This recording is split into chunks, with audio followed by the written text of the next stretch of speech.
Hello there, World of Tankers. Welcome to the channel. Hopefully all of you are doing well out there. I'm, of course, your host, Droodles Blitz, and in today's video, we're going to be talking about a very special Chinese Tier 7 medium tank, the T-34-1.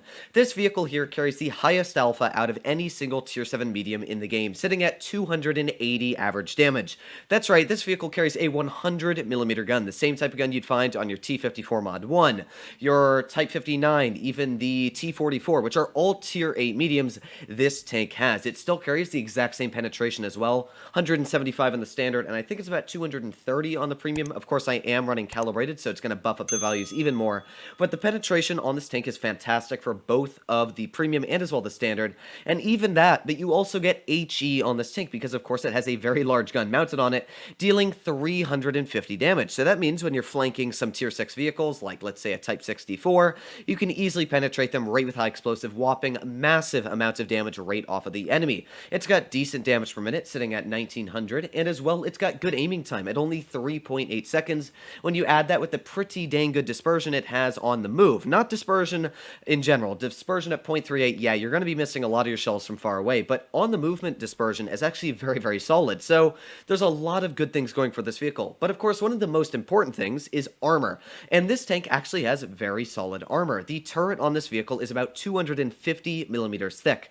Now what that means is unless you're going up against tier 8s that actually have good premium rounds, you're really going to be bouncing a lot of shells in the turret. It's like most of the Russian tier 10 mediums where they've got very solid turrets respective for the tier.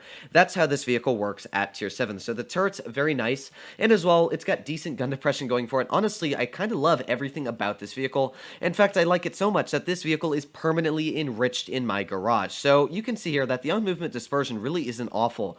Now, of course, once you start moving and you drive a little bit more, the dispersion gets worse and worse the quicker you go, but this tank actually has a great top speed going, I think, about 54 or 55 kilometers per hour, so it's very nice on the top speed.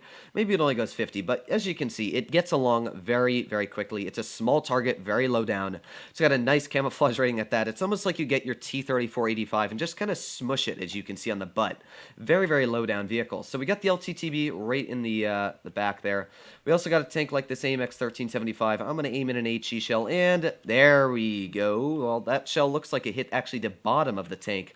That's why it did not penetrate, but we got the Tiger right here. As I said, the penetration on this gun is nice, and boom, 283 hit points taken off of that Tiger 1. And the nice thing is, of course, I'm out trading that Tiger, so I'm literally going to deal more damage to that Tiger every shot than he's going to deal to me, which, when you think about it, is pretty dang good. That means that I can literally trade with a Tier 7 Heavy, and I'm going to be coming out on the top every single time. There we go. Beautiful snap right onto that T-30. Nah, it's not the T-34 one. That's the Tiger 131.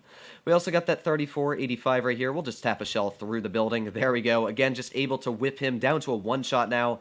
Alpha, as I always say, is key. And definitely with this tank, it makes a big difference out there on the battlefield. So let's see what we got left. We got the Tiger 131 over there. We also got a bunch of tanks just doing their thing over here. I'm going to get a shell into the side of that Tiger. There we go. A little bit of a high roll there for 306. Of course, I love when I do get those big, beefy alpha rolls. But right now, my team is not necessarily doing the best they could. We could get maybe a shot into that Sturm Mill, but right now, I can't really see the enemy, which is definitely a bit of a weakness for me. But you know what? There we go. Nice little premium shell right into the top of that AT-8. And you know what? We might actually be able to win this. I'm not 100% sure on that. This is going to be a very tough game to win indeed. But let's see if we can finish off that T-34. There we go. First of all, finishing off one of the tanks we really needed to clear right off the bat. This VK, not really sure what the guy's doing. In fact, I'm going to run away from that VK just because, yeah, he's just kind of sitting in the bush doing what he's doing over there. But we could get a shot into that Tiger 131. Maybe. I'm going to try, actually. Let's see. Aiming at that Tiger 131's turret. We've got to connect the shell. Oh, it just missed. That kind of sucks for me. But again, I'm going to just put on my adrenaline here. We're going to see if we can get a shot into the side of that Tiger 131. Aiming in, and fire. Oh, yeah, there we go. Nice little beefy alpha into the side of the Tiger 131. We do actually have this bush protecting us as well. So let's get one more shot right into you, finishing him off. Now, we probably are detecting protected from that. If we're not, actually we're not. That's fantastic for me. We spotted the Sturrer Mill right there. We also got the Tiger off to the side. Beautiful auto-aim shot right into his tank, which of course is now going to give me the upper edge to finish off this Tiger. I don't even need a premium shell to finish him off, but of course, going to make sure I load the premium just in case I do want to, get him taken out really, really quickly. Now, we did get hit by that LTTB over there. We also got the Sturrer Mill over here, but I'm going to try and wait. Let's see. So we know that LTTB is probably going to end up pulling out again. So let's see. The issue is I don't really know where the Sturrer Mill is, and that's a tank that's extremely deadly, as we all know. I might be spotted here, but the real question is, where is the Sturrer Mill? So, okay. So, I'm going to try and make my way really quickly. Oh, gee, that's going to hurt. That hurt big time. So, you know what? Let's see if we can get an HE on the side of you. There you go. 350 damage. I'll take it. Of course, that big shell, again, hurts him quite a bit. This LTTB, not really sure why the guy's doing this, but you know what? We're going to try and finish him off. Let's put on the auto-aim. And, oh, auto-aim, you let me down. This is why I don't use auto-aim. But for the first game we played, it was a very solid battle. Sadly, I kind of let myself down there. I shouldn't have used auto-aim. But we still did 3,258 damage. A very solid amount at that. And that shows how solid this vehicle is. If you know what you're doing, you can really get an exponential amount of damage out. So, of course, I'm going to play one more game. And one of my biggest rules of thumb is that if you're going to lose a battle, try and at least get out the most damage possible. I should have tried to kill that LTTB. But, of course, thinking back on it, I made a couple of mistakes there. So, again, this is now a very tough battle. We're up against a Smasher, SU-122. These are some very tough Tier 7 vehicles that I probably don't want to play with them. Let me put it like that. I'm not going to try and play with like an IS-2 Pravda unless, of course, my team does push this way, which it looks like they will, which is very nice for me. So the tank destroyers, of course, are the SU-122 and as well the ARL. So the Smasher is the main guy I'm going to try and target here. That's, of course, the deadliest vehicle on the enemy team.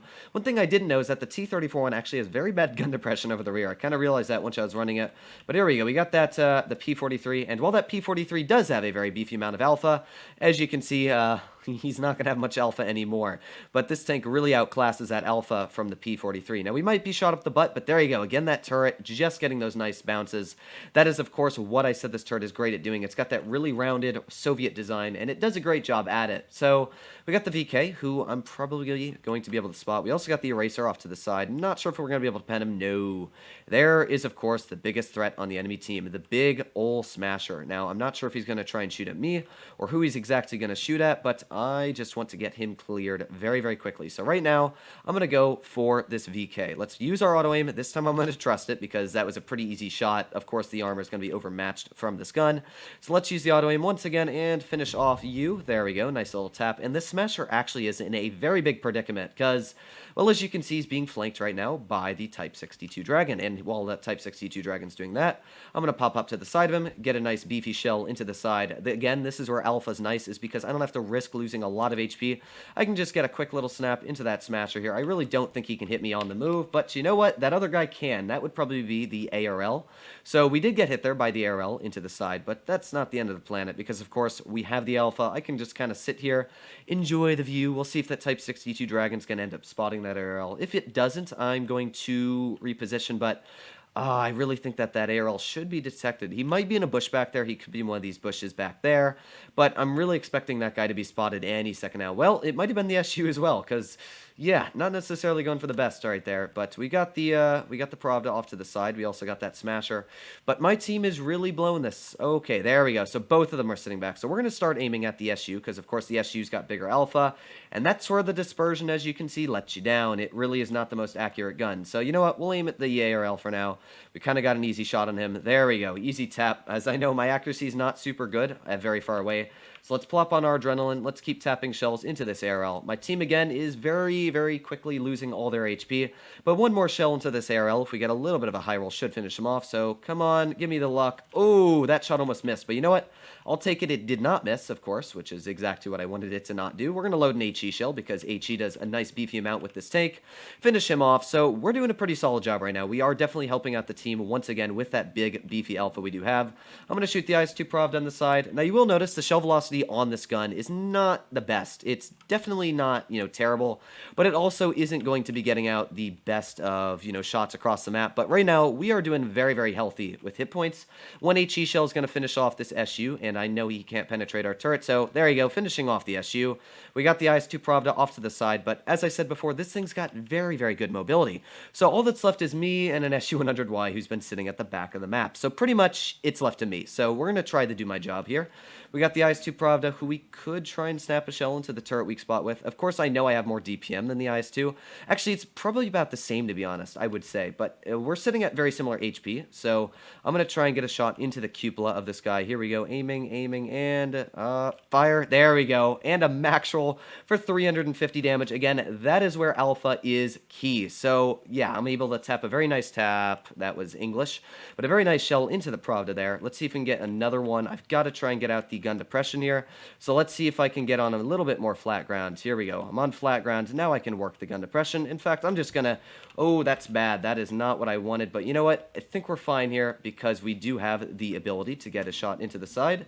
There we go. Nice little tap into the side. Now we can try and maybe get to the other... Yeah, not really sure what this guy's doing. So good for me. There we go. One more tap. And of course, we're going to out-reload him because we do have a much less damaging gun than him. So while I did mess up one of the shots, which was a little bit on the troll side armor there, I will take the blame for that. We still were able to once again carry the team straight to victory. 3,640, and that was not English again, 3,664 damage there, which is pretty dang solid. Both of these battles here were over 3,000, completely carrying the teams. Sadly, we didn't get a victory out of the first one, so I guess it's not really a carry, but as you can see, the T-34-1 is a spectacular tier 7 medium. I love this tank. It's just so fun to play. It can carry games because it has that big alpha, because it has good DPM, and as you saw, well, the dispersion let me down on one of the shells of the SU-122 the 44. It really doesn't let you down because this is an aggressive medium, and I absolutely love it for every single thing it's got. It's got mobility, got good DPM.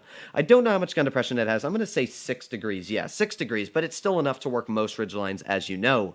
So let me know what you guys think in the comments down below. Of course, if you enjoyed today's video, please make sure to smash that subscribe button down below.